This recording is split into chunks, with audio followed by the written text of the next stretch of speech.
All right, we are live again, live and thrive. Yeah. Happy Valentine.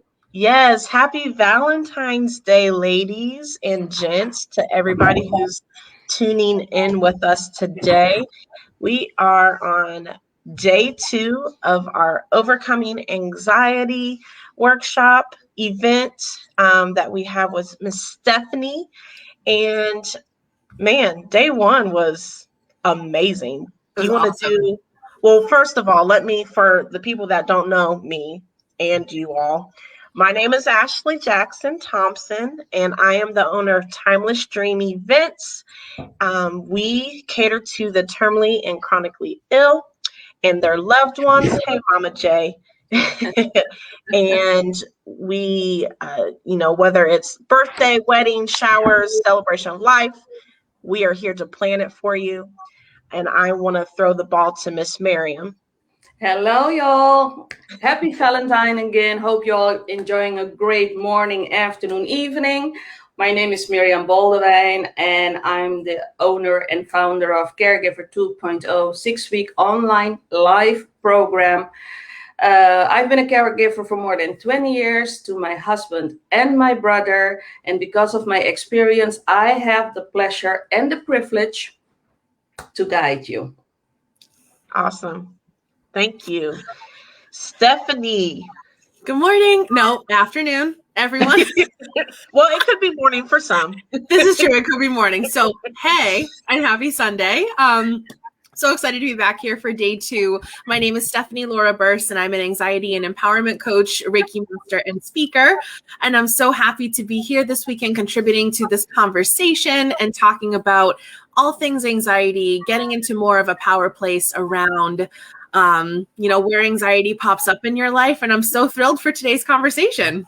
Yes, I'm so excited. And right before we, jumped on here, I was telling these lovely ladies that my grandmother called me after our day 1 session to share a quote with me that one of her neighbors had given her, and she has it pasted on her refrigerator. So Nana, if you're listening, this one is for you.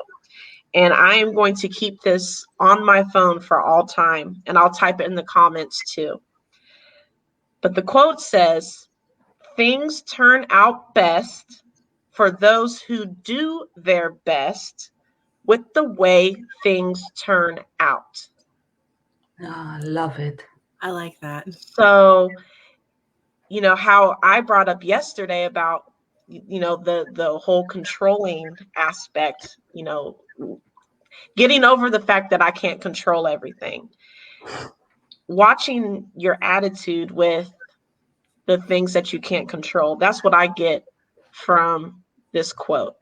And I'll put it in the comments as well so that you guys can write it down. Oh, hi, Sanja. That's my business coach. She's always supporting me. All right. Hi, Tanya. So yeah, I just wanted to kick off the day 2 with that quote. Again, thank you, Nana, for sending that my way. And I'll let you take the ball, Stephanie. Yeah. What we gonna talk about today?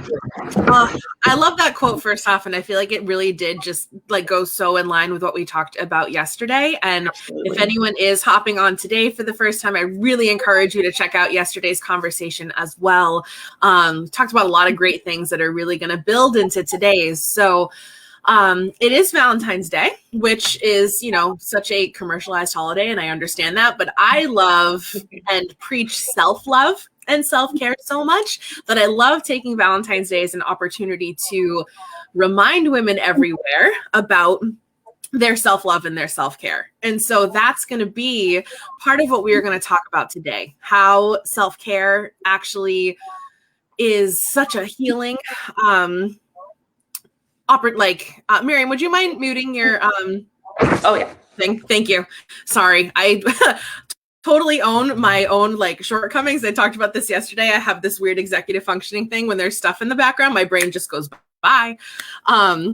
So anyway, we're talking about Self-care, self-love, self-worth, the self-talk that we started talking about yesterday, and just how important that is to be really aware of that. And we're going to be going deep into a boundaries conversation, because this goes with every single one of those things, and is one that, specifically, not specifically, but tends to pop up more for women, tends to pop up a lot more for caregivers. And so any of you who are caregiving women, I'm sure, have dealt with things at times where boundaries were necessary or lacking, or sometimes, honestly, until we're able to really have this conversation, for so many people, it's just boundaries are non-existent, because making yourself the priority in your own life and setting boundaries and these things, these aren't really part of the societal conversation. Less than, I was just having this conversation on a group call last week with some of my clients about how even less than 100 years ago, women had a very, very different role in society, in the home, in their expectations than we do today. And in a lot of places, those older, outdated expectations are still taught. Sometimes it's in a very subtle way of just kind of being shown from grandmother to mother to daughter, the way that a mother or wife kind of functions in the house. Sometimes it's flat out, jokes of like, get back in the kitchen, go make me a sandwich, like that, that are made that are just very inappropriate.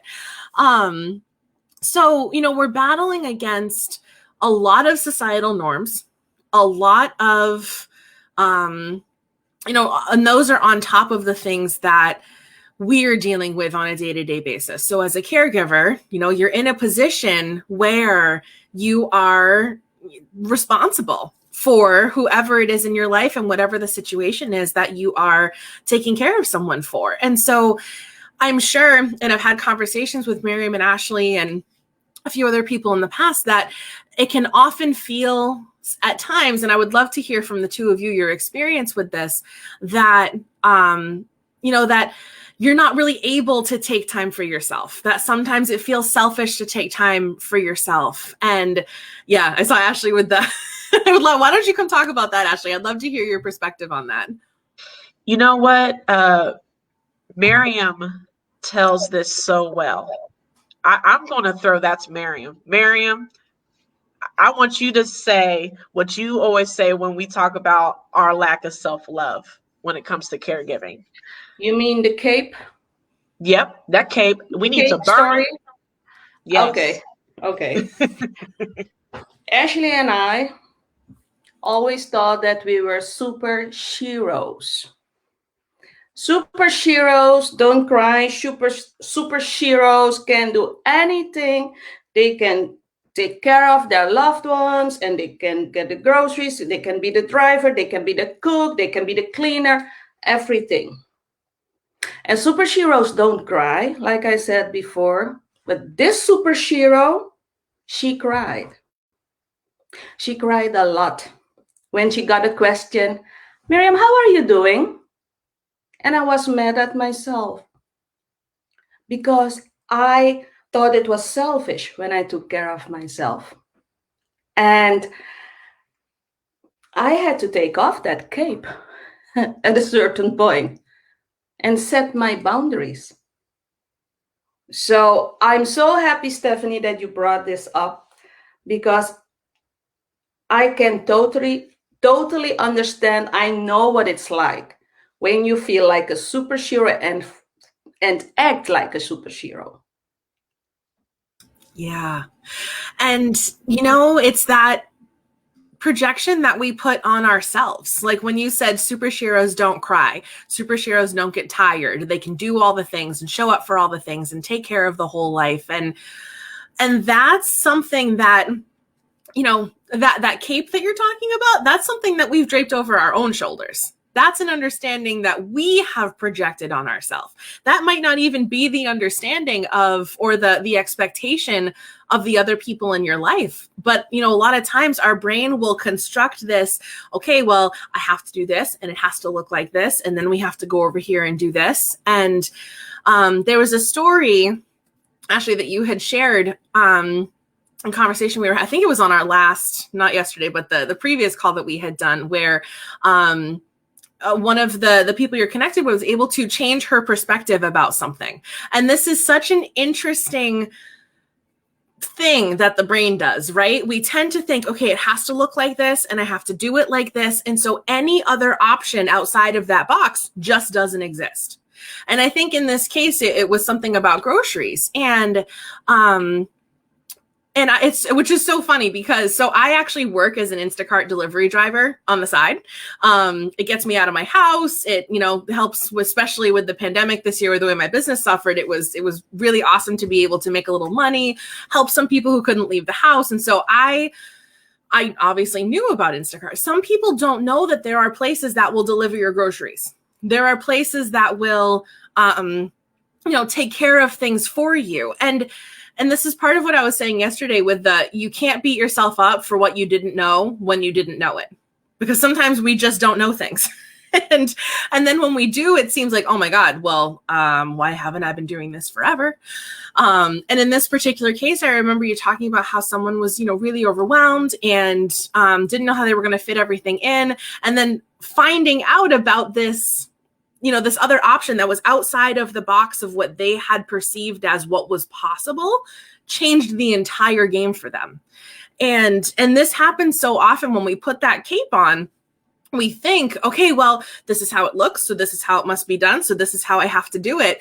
And we don't take a step back and look at other possibilities. Like, what are ways in which I could set some time boundaries, some conversation boundaries, that I could employ or bring in outside options to be able to make my life a little bit easier, because we get into this pattern.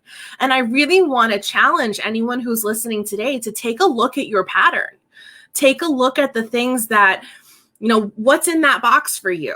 If you are putting on that cape still, what are some of the things that you are owning that if you take a step back and ask yourself, why am I owning this?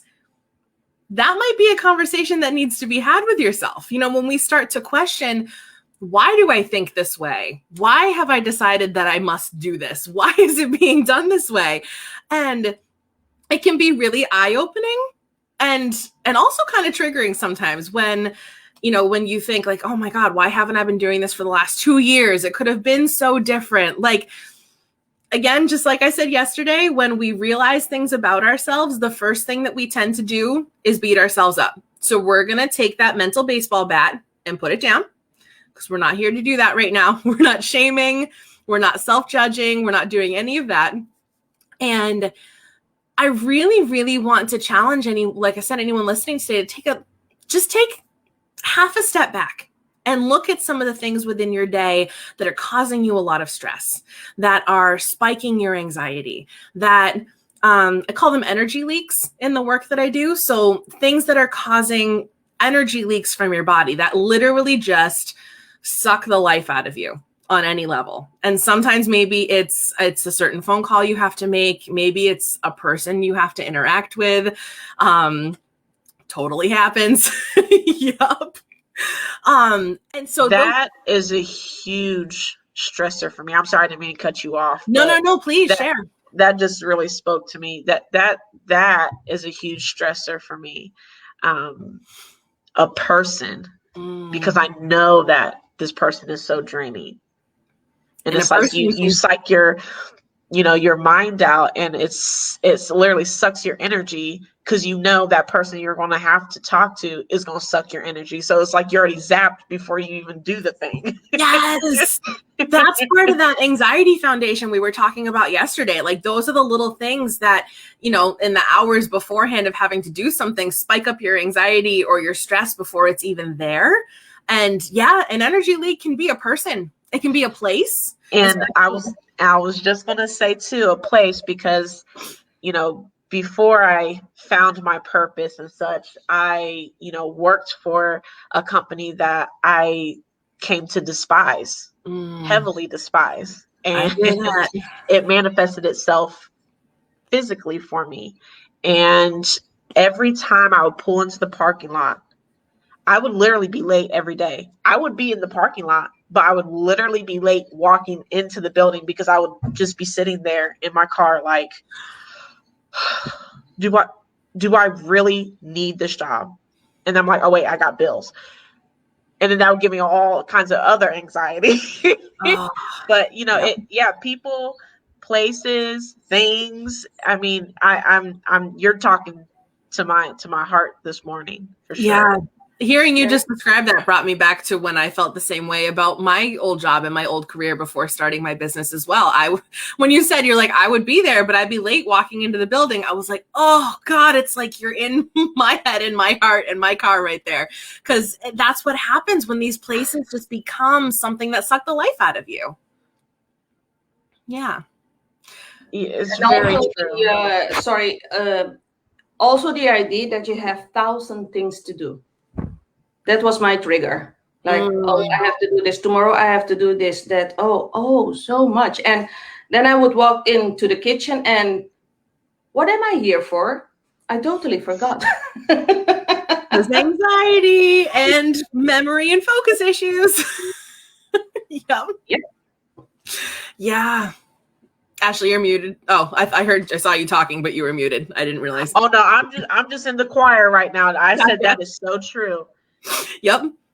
Absolutely. And so little things like that, because I actually get that question a lot. Like, what if my anxiety, like my energy leak is just that massive feeling of overwhelm? Like, you can't actually pinpoint necessarily one thing that it is, but it's that list of 1,000 things you have to do, like you just said, Miriam. And my favorite tidbit for that, because especially those are the kind of things that are going to keep, wake you up at 2:00 in the morning, like we talked about yesterday. And, because you go to bed, maybe you crash because your body's physically exhausted, but then your brain wakes you up in the middle of the night because the anxiety and the overwhelm takes over, which then, of course, we know just spirals out into burnout and so much more that happens on the physical realm.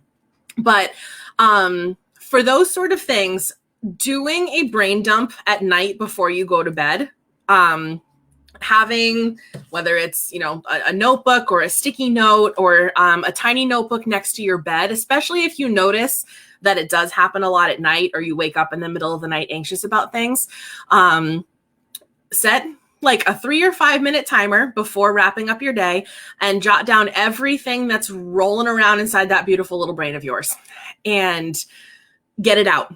Get it out, get it out, get it out. Because anxiety thrives when we let things just stay all closed up and closeted, ricocheting off of each other inside of our brain. Can I show you? I do want to. Oh, I'm sorry. Go ahead, Miriam. Yes. There you go. I love it. I love it. It really clears my mind. I wanted to pose this question from, this is actually my mother-in-law, Sharon. She is asked, I believe, correct me if I'm wrong, Mama Sharon, but I believe she's asking, memories wake you up? Like she's having a lot of memories of my father-in-law who just recently passed, and I'm sure that's probably what she's thinking is, does that work into anxiety and such? Again, correct me if I'm wrong, Mama Sharon, but I'm pretty sure that's what she means. Can you talk a little bit on that? Like how to maybe work through some of that? When the memories pop up and when those become overwhelming? Absolutely. The basis of my number one suggestion for that is also speak them, share them out loud. When we let them, it's the same thing with anything else in our brain that becomes overwhelming or that anxiety that goes up in there. The longer we stay quiet about it, the more intense it can become.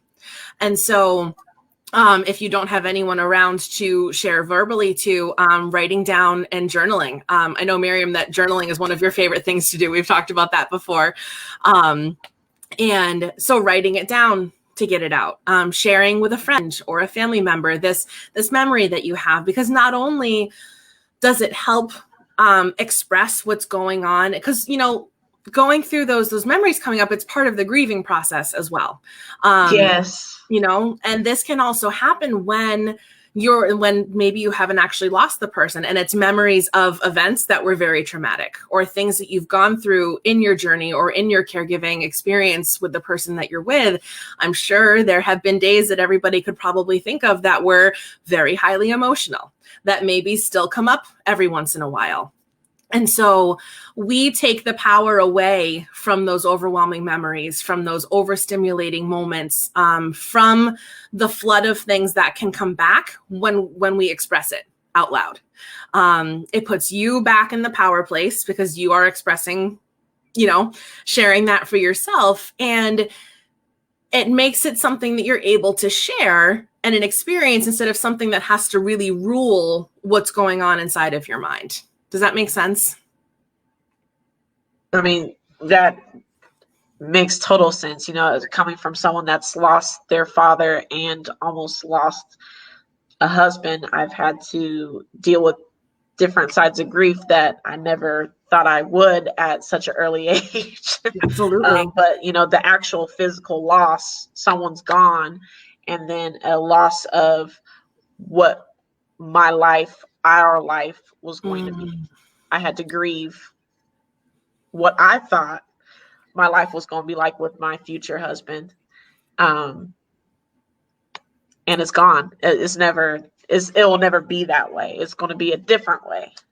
I'm so happy that you said that, because that's something that not enough people talk about. And I'm so thrilled that you brought that up today. The grieving the loss of what could have been, or what we desired things to be. Caregivers go through that a lot. You know, yeah. We most of the time, you know, there's some people that are born a certain way, but most of the time caregivers and their loved ones is bam, blink of an eye and you become a caregiver. So it's traumatic. And then you're like, well, we had, you know, in my case, we were 2.5 months engaged. So our whole lives were totally changed overnight. When he got his cancer diagnosis. So, yeah, but go ahead and keep speaking on that if that talks to you. Yeah, it's something that's so important. And because, like I said, so many people don't acknowledge it, that, you know, and this can happen. I know I have some of my followers tuning in today too. This is something across any walk of life, grieving the life that maybe you thought that you were going to have, that maybe you had planned for and didn't work out in that way. That loss is just as real feeling and tangible as a physical loss of someone or of a home or something like that, but it's not acknowledged enough. So when we go through this, you know, no matter what level of grieving it is that you're doing, or what the experience is, you actually, you need to allow yourself to go through the full grieving process through it. And instead, so much of what is unfortunately projected at people is, all right, well, like, suck it up, buttercup. We got shit to do. Like, let's move forward. We got to do this. We got to show up. You don't have time to cry over the fact that your life didn't turn out the way you wanted. It's like, oh, I hate that, because it is a tangible loss and it's a grief that needs to be felt. And what happens when we suppress intense emotional feelings, whether it's grief or anger or anything that we don't allow ourselves to express and feel, when we shove that down into the little box inside of our heart or our body, wherever your particular little box lives, when we shove that down in there, it's not gone. It is compressed in a jack-in-the-box. And so the next time that same feeling comes around, it kicks over your jack-in-the-box and it explodes with not only the emotion you're having right now, but all of those suppressed feelings that you tried to let yourself not feel. And that's where it becomes more, our reaction to things becomes more explosive, more intense. And then we're like, why am I having a panic attack on the side of the highway right now? Because I heard this song that just triggered something, because your box blew open, because you've been shoving things down in there for so long. And this is why having this grief conversation about allowing yourself to grieve the loss of whatever it may be is just as important as if you were grieving the loss of a loved one or you know, something along those lines. So I'm glad that you brought this up, Ashley. Thank you. Yeah, definitely, because to bring it full circle with self-love, because of the apparent strength I had from dealing with my father, the loss of my father, a lot of people probably assumed, oh, she's got to do this for, you know, Troy. She's good. Did you see how strong she was when she lost her dad? On the inside, I'm like crumbling, right? Yeah. And I couldn't show it. I was conditioned, like you said, to not, even though I had people saying, like my mom specifically, because she's been a caregiver, like, you have to go get a pedicure. I'm like, but who's gonna look at, you know, over Troy? You know, just, you know, she would constantly try to remind me, but I was too concerned. And I think Miriam brought this up yesterday. Like, if they see me doing this, what are they going to say? Like, I'm not taking care of him, you know? But the self-love component is so needed. And I have learned over time, it wasn't an overnight thing, but self-love is so needed and necessary. And like Miriam always says, you are deserving and worthy of it. You have to. And I always like to spin off of that, what Miriam says, by saying, if I end up in the hospital because I didn't take care of myself, who's going to take care of Troy? Ain't nobody going to take care of Troy like Ashley Jackson Thompson does. Ain't nobody going to take care of Troy like me. Yep. They can try. They might do a good job, but they ain't going to be me. So I have to take care of myself. I cannot fill up his cup if mine's empty. Exactly. And nobody's going to take care of Ashley Jackson Thompson like Ashley Jackson Thompson can, so that she can then take care of Troy. Yep. You know? Like, we got to take it one more step out and be like, I'm the only one who can give myself what I need to be the woman that I want to be for the people in my life. You know? And sorry, Mary, go ahead. I'm sorry. I only wanted to say that I am so grateful today that I love myself so much. I love myself. I'm getting goosebumps telling you guys this. I love myself so much. I bought myself flowers. Every day is Valentine's Day, but I bought myself flowers. I did a manicure, a little pedicure today, and I remind myself every day in the morning, and I tell myself, damn, you're a beautiful woman. Yeah, that's what I tell myself. And I am worthy of a beautiful life too. Yes, I am. I love it. So that's my self-love. I love it. And that's so, so important. Thank you for sharing that. It's so incredible to witness a woman express her own self-love. Like, it's inspiring. I got goosebumps as you were talking about it too. And it's like, yes. And, you know, just because, like, this popped into my head when you guys were talking, that just because you have become a caregiver and just because, yes, you have this in your life, it does not mean that you have then lost yourself, that you do not still deserve to be the priority in your own life, that you are not still worthy and deserving of everything that you desire, of feeling the way that you want to feel, of loving yourself with that intensity. And just like, it almost felt like, Miriam, when you were just talking, that you cherish yourself. Like, cherish was the word that came in. And I want all of you to cherish yourselves. And when we do, that's when we really remember to give ourselves the things that we need. And when we remember to give ourselves those things and we feel lit up and we feel loved and taken care of, you know, for ourselves, by ourselves, that's when we get to show up. And again, we were talking yesterday about, like, We get to choose how we respond to things, and we get to choose how we show up. Choosing self-care and self-love is going to enable you to choose, I don't want to say better, but choose in a more stronger way than how you want to show up in your life as a woman, how you want to show up in your life as, and a man as well. My primary market is women, so I say woman a lot, but if there's any men watching, I am not excluding you. It's okay. Okay. But like, you get to choose how you then want to show up in your life. And it's really an empowering thing, choosing to, and sometimes it's going for that manicure and pedicure, Miriam, like you did today. And sometimes it's taking a nap. Sometimes it's letting Instacart. Naps. Same. Oh my gosh, I love naps. Yep. Sometimes it's letting Instacart deliver your groceries, or finding a service that's going to do the laundry for you. Sometimes it's doing the uncomfortable things we talked about yesterday that we're avoiding, like making our own doctor's appointments and making sure that we're taken care of. Because we know that in the long run, that is what's best for us. And I call it, that's the not so sexy side of self-care, because everybody loves the sexy side, right? It's like massages and pedicures and naps and perfumes and baths. And I love every single one of those freaking things. Don't get me wrong.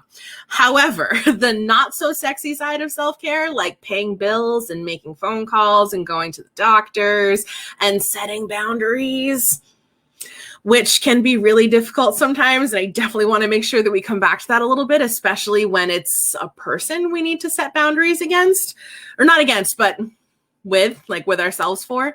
The not so sexy side is actually just as important for self-care as the other side, because usually the not so sexy stuff is what's building into that anxiety foundation we talked about yesterday, which then spirals out, which then keeps us from thinking we deserve the baths and all of the other things. I'm so glad you brought that point up, because, paying bills and, doing your taxes and, etc. All that stuff does build into anxious feelings in other places. So because I haven't gotten this part of my day or life situated, I don't feel like I deserve that bubble bath or to go get a pedicure type thing. So I like how you pointed that out, because that is a part of self-care. It is. But you still deserve the bubble bath, even if you didn't pay the bills that day, because you know what? They're going to go in your brain dump list at night, and you're going to make sure you take care of it tomorrow. Yeah, like that whole with... and this is something, deservingness has been something I've been focusing on a lot lately. It's something that I actually struggled with for a really, really long time. Still, again, with my amazing therapist, we're working on figuring out where it came from. But sometimes it doesn't matter where things come from. You just need to sort it out in the moment. But deservingness, and I know a lot of women struggle with that worthiness and deservingness part for one reason or another. And you are worthy and deserving of the things that bring you joy, no matter how much you did during the day. There is no amount of things that you have to do to qualify to take a nap. But so often, again, sometimes it's when we put that cape on that we feel like that comes with, all of these things that we're supposed to be doing, we should be doing. Oh man, I didn't do those, which means, or I cried today. So, okay, well, I got to beat myself up for that instead because I showed emotion, and I got to rally and pull it back together. No. However you need to show up at any point of your day and at any point in your life is right, because we are designed to feel the full gamut. Absolutely. Yeah, Miriam. Absolutely. When Martin, my husband, sometimes asks me, Miriam, can you help me with this or that? And I have scheduled that time for myself. It's my self-care moment. Now I'm able to say, no, hon, as much as I love you, this is my self-care moment. This is my me moment. I can help you at another time. It took me months, maybe years, to be able to say no without hurting anybody else. Yes. It didn't happen overnight. It took me months. I simply couldn't get no out of my mouth. It was very difficult. It wasn't easy. But now I'm able to do it. Of course. I mean, we're, again, conditioned through society, through the things that we're thrust into, through whatever, that we, you know, especially as, and this is definitely a lot stronger for women, but that we are supposed to make sure everybody else is taken care of first, right? Like, we're on the back burner because, you know, we've got jobs and bosses and kids and boyfriends and husbands and mothers and all of these things that we're supposed to be taken care of. Supposed to and should. Oh, I'm really glad this just popped into my head right now, because this wasn't part of what I wanted to talk about today. However, I did want to touch on self-talk. And as you're starting to pay more attention to, like we talked about yesterday, the way that you speak to yourself, when it's the nasty girl, all those things, pay really close attention to when the words should and supposed to start sliding into your mental vocabulary, because that is fueled by shame and pressure, and not at all by what it is that you actually desire or feel good doing. You know, when we say, oh man, okay, well, I should do this and I should do this, we never really say should with like a positive like force behind it. It usually feels like something that we have fallen short on, or something that we need to do in order to like qualify to sit down and rest for 5 minutes. You know what I mean? Should is a very shame-filled word, and that's going to be a really good indicator of where some of your anxiety leaks are. Those things that you're shoulding all over yourself about, if you will. You know, sometimes, Stephanie, I ask fellow caregivers, do you know a hospital in the world that has 24/7 service? Name me one. There's no hospital in the world. No hospital, no nurse will be at your bed for 24/7. Why do we feel like we should? Mm-hmm. Think about it. Everybody else gets to do things in shifts, you know, like everybody else. Go ahead, Ashley. You know, I think, I don't know what it is about the difference between someone that does it as an occupation versus the family caregiver, right? You know, as a family caregiver, you're not being paid. I mean, there's ways that you can figure out how to within your specific state, but more so you're not getting paid.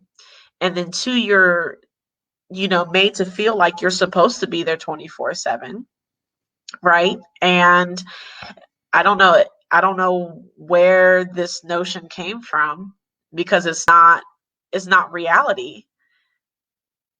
You literally have to go take care of stuff for yourself, and to put that type of responsibility and weight on your own shoulders, we have to release it. You know, let's do that thing that Stephanie taught us yesterday. You know, you just have to, you know, get it all tight and then release it. You have to. We can't do it all by ourselves, and we shouldn't be made to. No. I read something interesting yesterday. When you go to a restaurant or even at home and you have dinner, breakfast, lunch, when you're full, you stop eating, right? Why do we want to carry so much? We overload our shoulders. It's full. When you're eating and you're full, you stop eating. But we keep putting more and more and more and more on our shoulders. Yeah. So true. Yeah. Ashley, And that the comment that Tanya had just. Yeah, I was just about to put that up here. I thought that was so important to share. I wanted to make sure we saw it. Oh, yes. Yes. So And Miss Tanya, I didn't know you were an RN. Thank you for all the work that you do. But Tanya says that she's a registered nurse by trade and has been a personal caregiver, and it is very different. Tanya, if you don't mind, since you have that background of both, could you give me a quick example in the comments of how you feel is different? Because I can tell from my perspective, like, for instance, you know, RNs, doctors, they get to go home. I have to go home with the patient. I don't get a 8-hour, 10-hour break from the person. I have to take them to the treatment, surgery, whatever, and then I have to sit with them at home. So I don't get a break. There's no break. That's the biggest thing for me as a personal caregiver. I'm sure that's the biggest difference, but I'm curious to see what other differences there may be. Thank you, Tanya. And that break that you're talking, it's you have to. This is where that the boundary comes in, right? Because you have to designate the breaks for yourself. Miriam, you've talked a couple times and I love it about how you have your self-care time scheduled into your day. And if anybody asks anything, it's, nope, because I will get, we'll do this when I have a chance in a little while. But right now, this is what I have scheduled for me. And, we live in such an immediate gratification sort of world these days that we can often feel like it's like, I got to answer that text when it comes in. Oh man, I missed the phone call. I got to get right back. I have to jump when somebody says jump. And it's like, no. Guilty. Yeah. Oh, same girl. It's a whole deconditioning thing we have to go through in order to change the script, I love that you brought that up. I'm working on trying to unplug my phone, my laptop. I'm trying for half a day, just start with half a day to have some extra time for myself and my husband as well. I'm trying, it's difficult, but I have to try.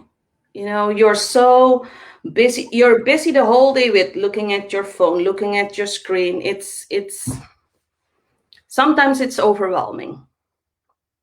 Absolutely. Definitely. And being that connected to everything is actually an energy leak and a drain within itself, because you're constantly engaging, whether you're actively participating in a conversation online or not. When you're consuming content or, chewing popcorn, watching people fight in the comments over something, whatever it may be, you're still engaging with that. And it is still a drain in itself, Ashley, I know, did you want to share the comment that just came up? Yes, I do. So Tanya says, as an RN, I care for my patients greatly, but I can leave that emotional toll at work most of the time, since she's done palliative care. So palliative care is hospice, right? Is that hospice? Tanya, help me out. But at home, I'm all invested all the time, even when not at the bedside of my loved one. That's so true, because, I've heard nurses say that they love a certain patient or whatever, but I'm sure that love, thank you, Tanya. But I'm sure that love stops at a certain point, because they do get to go home, but that person that, is their loved one, that might, someone that they grew up with, or it was their mom, dad, brother, husband, wife, whatever, it's a whole different investment, because you are all in plus some. You're giving your all to that person. So I can definitely see how she stated that's the difference for sure. I do know a hospice nurse. I'm going to ask her to join us maybe in the near future, if not tomorrow, to talk about that as well. But thank you, Tanya. I appreciate you commenting and sharing your knowledge. Absolutely. it's great to get that extra perspective of, you know, someone kind of have been on both sides of things, I'm sure. Yeah, that's really, and this is, you know, it comes down to boundaries where, you know, if you burn out as a nurse or in your profession, like, you know, there's sick days built into that. There's, you know, and you're able to sort of take some time there for that. There's no sick days built into when you're a caregiver. And yeah. I jokingly told Troy one day when he was at treatment, I said, you know what, I'm going to take a sick day. Can you get an Uber home? That's awesome. And he just gave me this look like, don't you leave me here at this hospital. But, you know, that's right. You're so right. There's no kind of sick days when it comes to caregiving. No. So unless you got the Rona, but, you know, that's whole separate. It's a whole thing in itself. Yeah. Yeah. And I mean, so you have to be the one that sets the boundaries, and you have to decide. And again, sometimes when you're looking at sort of the way that your life is, right, and the way that you have things in that box in front of you, it can be hard to look at that and see anything other than, well, I don't have time. There's nothing.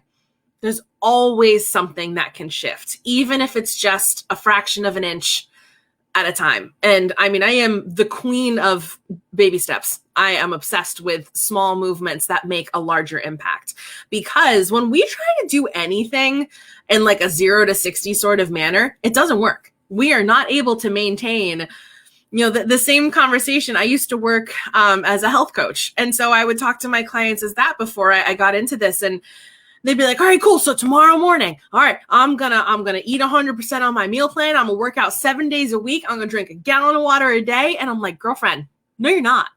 I love you. And I'm your number one cheerleader. And I'm going to support you till the cows come home. But it is too jarring of a change to try to do anything cold turkey, especially everything.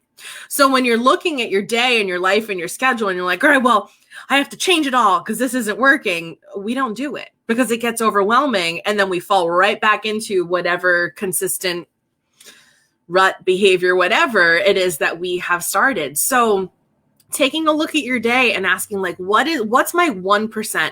What is the 1% that I can do for myself to, you know, to set a time boundary or to make sure that I'm taking care of myself?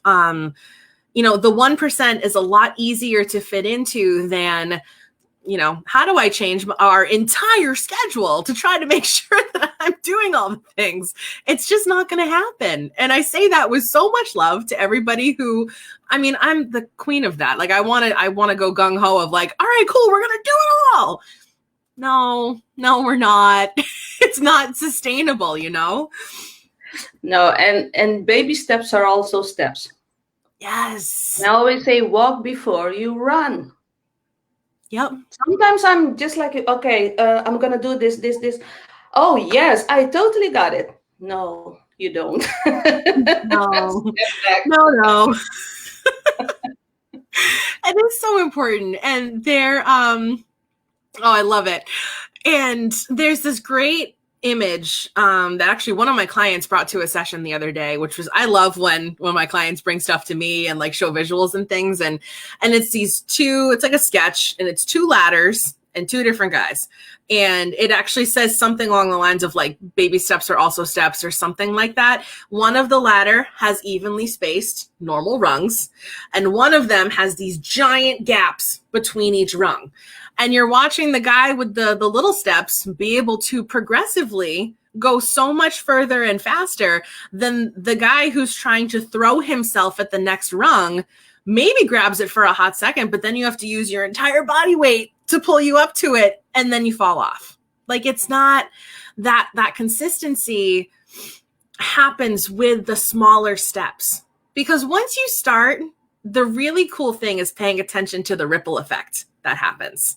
That 1% is going to start to infiltrate over here, is going to ripple out over here. And the people in your life are going to start responding to your boundaries.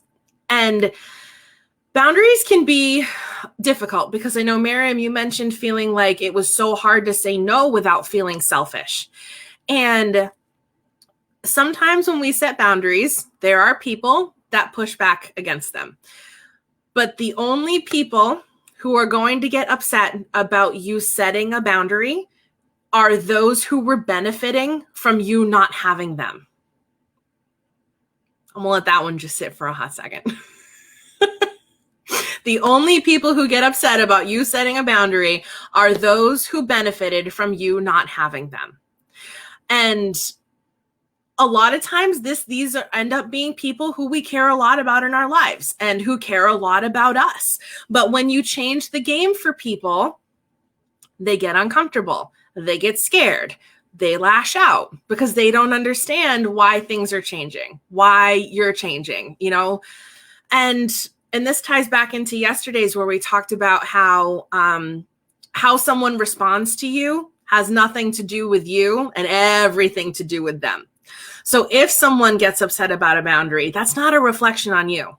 That's something that maybe we triggered in them, but that's not your responsibility to own. And go ahead. I love that what you're saying. When my brother had a stroke,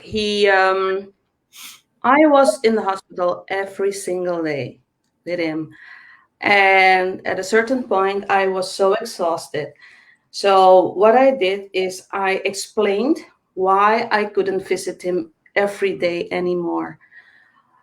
Once again, he had a stroke, so it was difficult for him to understand why I couldn't visit him. It's not that I didn't want to. So it took me a while to explain so he could understand why I needed to take care of myself and that I also had my husband at home. So communication, that's what I'm saying. Communication is very important. And when I told him that the reason why I couldn't visit is that if I took better care of myself, I could be with him every other day instead of not taking care of myself and couldn't visit him for a week. And he was like, no, take care of yourself. Please take care of yourself. So explain why communication is so important. Yes, communication is everything. You know, and there may still be instances in which people get upset or don't understand. And if that does happen, I love that this was such a positive interaction you had with your brother. And I want to just make sure that we mention the flip side, because I know that not everybody may have had those really positive interactions, that if someone's still not understanding, if someone is still fighting back against you, it's not your responsibility to force them to understand what you need. And that's a hard one to sit and own sometimes. Ashley, I'm living for your reactions right now. I am about to tear off and do a church run. I don't know where to go though. Oh my gosh, the fire that's coming out. Whoa. Yeah. And these are things. Not my responsibility to get them to get my boundaries. No. Wow. Your only responsibility is to yourself. That's it. Wow. Yep. Because I've put myself in this situation a number of times, especially in that old job where, we used to go in late, but sitting in the parking lot because we were miserable. I would make myself crazy trying to convince other people and show them why I needed what I needed when it wasn't being respected over and over and over again. And you don't have to do that, and sometimes it does require making a hard change if your boundaries are continually not being respected. And, that's a bridge you cross when you get to it. But to remember that it's not your responsibility to make someone else see. It's not. And I know that that's a hard pill to swallow and a hard thing to sit with sometimes. But it's true. And these are why I love having these conversations and getting to, yeah, just kind of like bring more of this stuff to the light, because like I said, Ashley, I'm living for your reactions, and I'm like, I really hope there's some other people hearing this and knowing, like, maybe like feeling and reacting the same way. Like, I just want everyone to know that it's not your responsibility to force someone else to see what you need. You know, you are the end be all authority in that. Self-love, loving yourself can be hard sometimes. Yeah. And I know we've probably mentioned this before, but your lack of boundaries, what does that look like when someone is continually knocking on your door, wanting your time, wanting your space, wanting your energy? Can you speak on what that eventually could look like? And I know it's not cookie cutter, but what could that eventually look like? I'm muted, sorry. And like you said, it's not cookie cutter, but sometimes, and this is the really hard part of boundaries and self-respect and self-love, sometimes it ends up leading to that person or that situation or that place no longer being a welcome and active part of your life. And I know that that's hard, which is why, you know, it's all about baby steps, because you want to hope that whoever it is that you're trying to set the boundary with here will eventually figure out, okay, I'm being too pushy, I'm crossing the line. Like, they'll get the message. And most people do. Most people get the message, you know, where what I kind of just said is like the worst case scenario, when we have to remove someone from our daily interactions, or sort of take some more like finalized steps there. And it's really up to you to decide. It's up to you to decide where the line is, you know, like, and this is why even boundaries happening in baby steps can be really helpful for the person setting the boundaries. So I'm not even necessarily talking about the person who's violating the boundaries. Like, you hope they're going to get the freaking message as we continue to roll forward here. But it's really difficult to go from 0 to 60 with a boundary too. I had an example with a client a couple months ago who, it was a family member who was constantly just steamrolling over boundaries. Like, there was no tiptoeing. It was like driving a car through the wall over these boundaries over and over and over again. And she only got the strength to do what she needed to do in the end by starting small with the boundaries and building up. So first it was, here's the times that you can reach out. Those were violated. Okay, well, now here is the only number that you can use because you have been blocked on the other one. Again, steamroller, car through the wall. And, so that's a very isolated event. Like I said, most people they get the message and they're going to roll around your boundaries and things. But setting smaller boundaries will help you feel stronger and more grounded in them to ultimately make the decisions that you have to make for what's right to you, even if they're hard, Yes. And I also would like to bring up and mention that it doesn't matter. It could be anybody. It could be your mama, your daddy, your child, your cousin, the post office delivery person. It could be anybody. If you need to set that boundary, it's got to be done. Toxicity is toxic, clearly. It doesn't matter who it is. Like, here's the boundary. If you continually cross the line, you're just not going to be a part of my life anymore. I'm a huge advocate for that. I used to say, oh, that's family. That's family. You don't do this or that with. If you're causing me strife and anxiety, hey, I don't want to end up in the hospital. I've been into too many hospitals with my husband. I don't want to go to any for myself.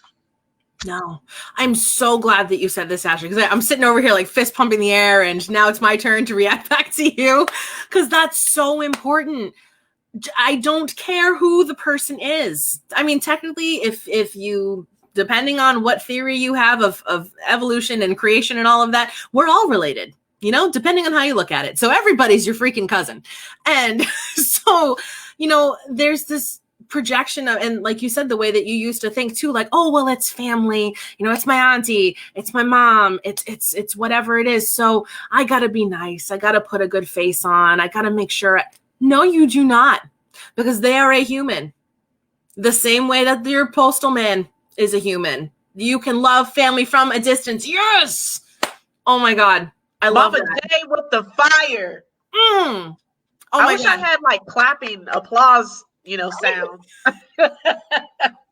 Exactly. So true. You are not required to keep someone if you're in your life, if they are toxic for you, just because they have a particular title in your life. It means nothing. It means nothing if they are not good for you. Oof. Yeah, this is a good one. Thank you for bringing that up, Ashley. I appreciate it. Oh, definitely. Because I mean, that goes into self-love too, because more often than not, like you yourself can make yourself feel unloved. But more often than not, you can get those feelings from your closest family members. Yeah. The ones that are supposed to be loving and protecting you, they can be doing the most damage as well. Mm-hmm. So a part of the self-love is figuring those boundaries out, like you said, because the lack of boundaries could be a trigger, right? Yes, absolutely.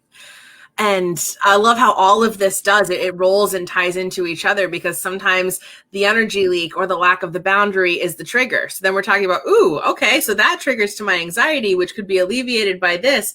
And then that's alleviated when I love myself a little bit more over here. And like all of this stuff, it's not linear. You know, this self-love, this self-care, this boundaries journey, this growth that you're doing, it's a ping pong ball in a circle, you know, it's going to go everywhere and everything's connected. Yeah. And I think it also has to do with knowing your worth. Yes. Absolutely. And oh man. And when we're saying things like worth and deservingness and when those things are coming up, if you're listening and that's like got a little something going in your stomach, if you're getting uncomfortable with those things, that's a good indication that may be somewhere that you need to dive into for yourself. And, you know, with a therapist, with a coach, I don't always, for the bigger things, I don't always like recommend friends, because our friends are not, you know, automatically designed to be our therapist. If you've got something going on, bringing that to someone outside of your support system and bringing someone else in is one of the best things that you could do, so that you can keep the relationships in your life as the friendships that they are. And this, you know, and I love this part of the conversation too, where I personally believe everyone on the planet needs a therapist or a coach or some sort of support system somewhere. And, you know, there's a lot of shame around mental health and around therapy and, you know, all of these things. And it's getting a little better, but there is sometimes a little bit of a stigma attached. And I have made it my life's mission to erase that stigma around mental health and around reaching out for help and support and speaking your truth and your journey. And if you know that you need a little bit of that support, if you know that that's something that is going to be a self-love act for you, like when we've been having these conversations here, please reach out to someone. Please reach out for your own support, because you are not designed to do this alone. And just because you may be a caregiver and you may, you know, be in this position, it still doesn't mean that you have to do it by yourself at all. I love that you say this, because asking for help was always a big problem for me. Yeah. And you have to ask for help. You can't do it alone. I couldn't. And asking for help, I also had to learn that wasn't easy, because I thought that they would think that I'm weak, that I couldn't take care of my husband. Oh, that is such an important point. Thank you for saying that, because I'm sure, I know that probably used to feel very heavy for you. And, you know, maybe even owning it right now still has a little bit attached to that, but that's important. It is so important, because we do get so concerned about what everyone else is thinking, when really one of my favorite things about humanity is that we're all pretty focused on ourselves. So we're all worried about what other people are going to think about us. We, about this or that or the other thing. There may be like an initial reaction that somebody has to something, but then they're right back on themselves. I mean, we are very, very, like, as a species, like, blinders on, kind of self-focused on our own experience here. And that's a really freeing thing to remember sometimes, is that, okay, yeah, maybe somebody's going to say something nasty or talk about it for like a second, and then they're going to go right back to worrying about their own lives. And like, there's something freeing there to remember, I don't know. I kind of like reminding myself of that sometimes when I get really caught up in what are they going to think? What are they going to say? They might say something, and then they're going to get wrapped back up in their own world. So, but yeah, Ashley, I saw you had unmuted before. Did you have something you wanted to say? I don't know if you. Oh, you know what? Sometimes I think I'm in Clubhouse and I'm Miriam. I think I'm clapping. I'm just going, don't mind me. I'm sorry. Don't be sorry. I just want to make sure that you have the floor. No, I literally thought I was in Clubhouse for a second there. Don't mind me. It's totally fine. That's funny. Oh man, that took a lot of getting used to in Clubhouse. Like, how do I tell someone they're great? Hit the mute button. But then I don't do it enough times, and I don't remute at the end, and I'm like, crap. So, yeah, that's a fun little Clubhouse story. So, is there? So I know we've been going about an hour. Is there anything that you ladies have that you want to touch a little bit more on? That anything that I want to make sure I kind of address anything that you guys had really wanted to make sure you brought up today. Anything else that we could roll into? I a self-love tip. Something I did myself and I still do is I started writing 10 things about myself that I love. Some things I love about myself. And the first 3 things, it was so difficult for me to find 3 things in the beginning. So start with that. Start with 5, not 10. Start with 5 things you love about yourself and write them down. Just 5. And also 5 things that you're grateful for. Just 5. Start with those things. It won't be easy. It wasn't easy for me. I had a lot of things that were not easy, but I didn't give up. I kept trying. And I tried to master one thing at a time. Baby steps are steps too. Yeah. I love that. A really powerful way to extend or expand upon that activity when you write down that list of things that you love about yourself is to actually record yourself saying those things out loud. And then saving it in your voice notes. And actually, I think it was someone had commented about the 21 days to form a habit in the comments I saw over there. Yes, that was my mother. She's coming with the fire today. Yep. There we go. Yeah. So if you record yourself saying these things to yourself, and I mean, this is like a 15-second activity. If you've got a list of 5 or 10 things, right? Listen to that every morning. We're talking 10 seconds out of your day. Listen to that every morning and notice how you start to change the way that you feel, because we are our voice is one of the most powerful things. I've said this a couple of times that, activating your voice, speaking your truth, sharing these things with yourself in this way is a really, really powerful way to start to view yourself in a different light. And so, Miriam, when you were talking about how it was difficult for you to do in the beginning, If anyone is just starting off with this, do the recording and then listen to your own voice telling you the things that you love about yourself, telling you the things that make you wonderful and unique and powerful, or whatever it is that you want to put on this list. But listen to yourself say it for 21 days. And it's going to make a world of a difference, I promise you. So that is, so much with self-love and self-care. And we've definitely touched on so many things in that today.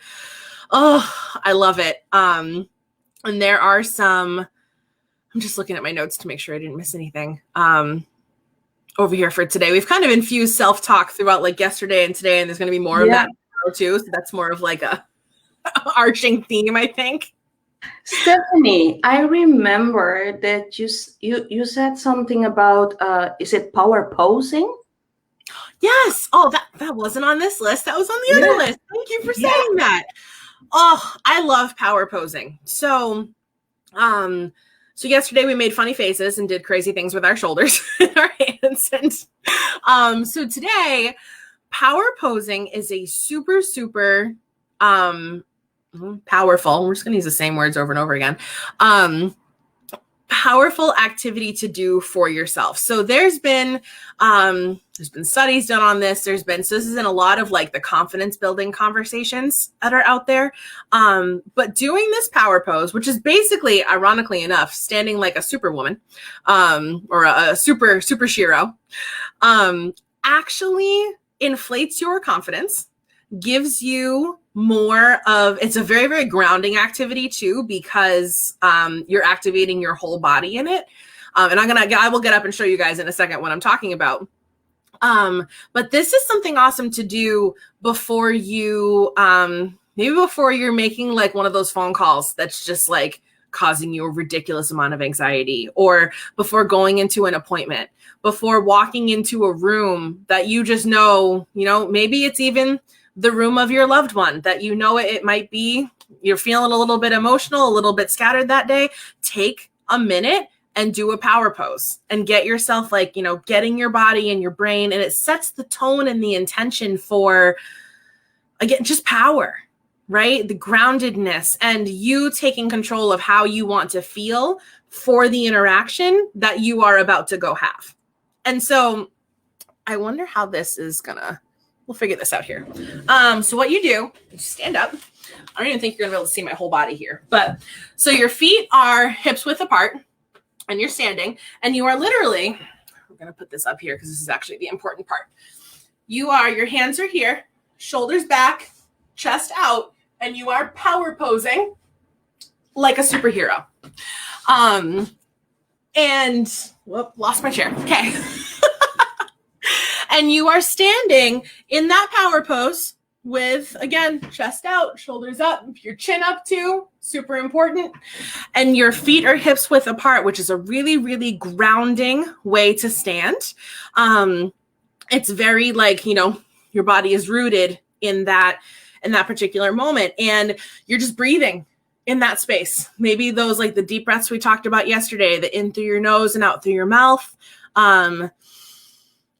And just breathing and staying there, looking up towards the sky, elongating your neck and your spine, and doing that for 1 to 2 minutes. Or if you only have 10 seconds, do it then too. It's still going to help change the game for you a little bit. But optimal is like, do it for a minute if you can. And maybe even infusing some of the, like Mary and me were talking about the list of all the things you love about yourself, or a list of the I am statements of the ways that you want to feel, or the ways that you want to interact with whatever you're about to do here. I am a powerful, confident woman. I am able to handle whatever is thrown at me. I am fucking spectacular. I don't know, whatever you want to put in there for language. And the power posing, the activation of the body, the breathing, and then the mental component, it's like 1 minute of the most like juiced up personal steroid that you could like give yourself to feel better, to feel more powerful in the moment. So thank you for bringing that up, Miriam. I love that one. I do that literally before I call the doctors. because that's always a really stressful thing for me, is making appointments and doing those things. So I power pose before I get on the phone or before I pay my bills, because it helps to melt away the anxiety of the thing you're about to do and replace it with confidence and power. So definitely a really, really powerful activity. Yay. So thank you for bringing that up. I'm glad. I almost forgot to say it today, just like yesterday. So thank you. Ashley, yeah, that's awesome. Definitely something easy to implement. Yeah. Did you have anything else rolling around for you today that we could touch on? Yeah, actually, Miriam actually touched on it already, but I was going to ask people to describe themselves in a loving way using 3 positive words. But, Miriam stepped it up and said 5. So, and then I told people to record themselves. So we're just building on building on building. We're just going on, but yeah, definitely just starting out by confessing your own love for yourself is a great starting point. Yeah, absolutely. And it does. The same way we talked about yesterday, how we spend more time talking to ourselves than we ever will any other person on the planet. Why would we also not take that time to make sure that we are giving love to ourselves, in a way, because we're going to receive it from ourselves more so than we ever could from anybody else combined on the planet. It's, I don't want to say responsibility because there's a heavy weight with that, but it's your responsibility to love yourself and to, start to pay attention and have that self-awareness and set those boundaries around the things that are just sucking the ever-loving life out of you, because you were not designed to feel that way all the time. I love that. Absolutely. So thank you so much for today, Stephanie. Can you give us a sneak peek of tomorrow? Yes, I'm excited I don't shut up about being excited about this whole experience, but I'm super excited for tomorrow because I think it's going to be really helpful, especially for some of the things that have come up already. But we're going to be talking about the anxiety and like the what ifing. So the unknown, the what ifs that we can kind of lose ourselves in, especially I know you both have shared interactions and stories with me about those moments for you personally. So I'm really excited to go a little bit deeper with some ways to help, anyone who's listening manage the anxiety and the fear that comes up in those moments a little bit more. So uncertainty, the what ifs, we're going to be doing, talking a little bit more about grounding, which I started talking about today with the power posing, and how grounding can help to alleviate the anxiety symptoms in your body. And then because we follow the flow, whatever else comes up. Right. I'm so excited for tomorrow. Yes. So thank you so much, Stephanie. Thank you so very much. And for you all, please follow us on Instagram. I've got it scrolling there at the bottom. You can find us on Facebook and Clubhouse at Timeless Dream, Clubhouse at Miriam Baldwin. And I think, Stephanie, what's your handle? Mine is, so take out my middle name. Mine's just Stephanie Bearce on all one word. Unfortunately, there was a cap on letters and I was upset because now it doesn't match all of my other handles. I know. I had to take off events on my Clubhouse, but that's okay. Yep. So definitely follow us where you, do your most social media to keep getting updates on what we are doing. Have a very happy Valentine's Day, everybody. Remember, Valentine's Day, even if you're single, can be for you. Okay? You have to love yourself before you can love on other people. And one last thing I want to bring up, since I just came on that topic of self-love at the end here.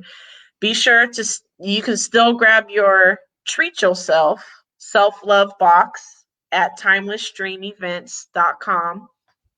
So please, if you have a caregiver in your life that needs a little extra loving, you want some extra loving for yourself, you want to give it to, your loved one, whoever, you can find one still and purchase.